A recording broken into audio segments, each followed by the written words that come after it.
Our inspiration for our exhortation this evening comes from Revelation chapter 21. It's a familiar passage. It says, "And I heard a loud voice from the throne saying, 'Behold, the dwelling place of God is with man. He will dwell with them, and they will be his people, and God himself will be with them as their God. He will wipe away every tear from their eyes, and death shall be no more. Neither shall there be mourning, nor crying, nor pain anymore, for the former things have passed away.' And he who was seated on the throne said, 'Behold, I am making all things new.'" This is a very familiar passage, and this is what was inaugurated at Christmas, at the first coming of Christ. My question to us this evening is, how do we wait for the consummation of this? How does one wait in a world where things are not right for things to be made right? How do we wait patiently for this in a world full of sin, pain, and death? We're not very good at waiting for anything, are we? We either wait with rotten hearts, demanding instant gratification rooted in selfishness. Or while we wait, we are passive, lazy, and disconnected.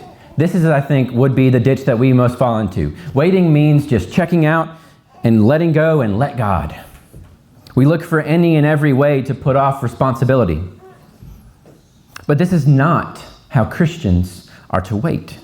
We are to walk in the Spirit, which means walking with patience. You see, Advent is a season of waiting. It's a season of preparation. Advent teaches us patience. It teaches us that God's timing is entirely and altogether perfect. The King is coming.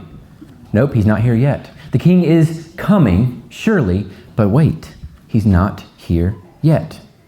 Kids, how do you wait for those gifts that pile up underneath that tree? Is it with a joyful heart that wants to obey the word of the gift giver? Or is it with a discontented, upset heart that is so focused on yourself that you have to have it right now?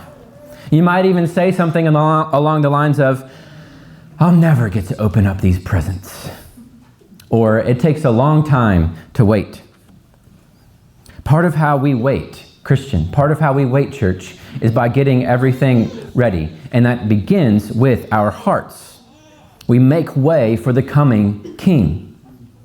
It doesn't matter if he's coming in 1,000 days or if he's coming in 1,000 years. He's coming, and there are things that are not ready.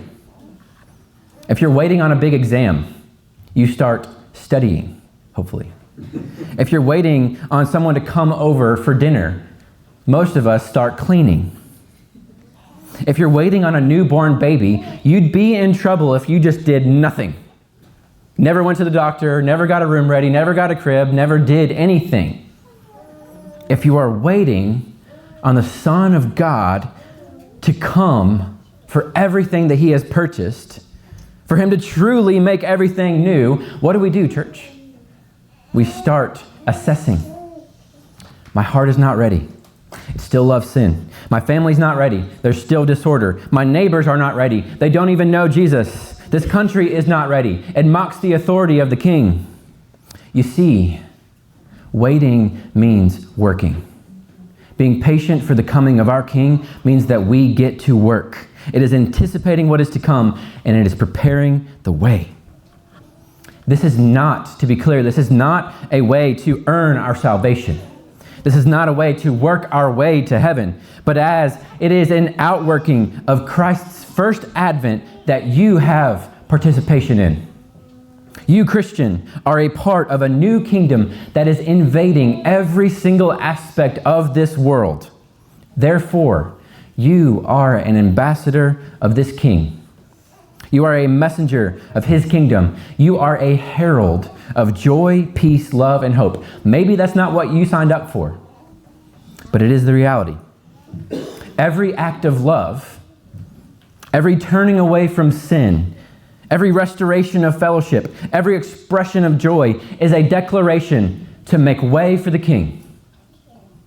Every tree, every single light, every ornament, every carol, every feast, with the right, faithful heart, is a proclamation of the same message: make way for the coming King.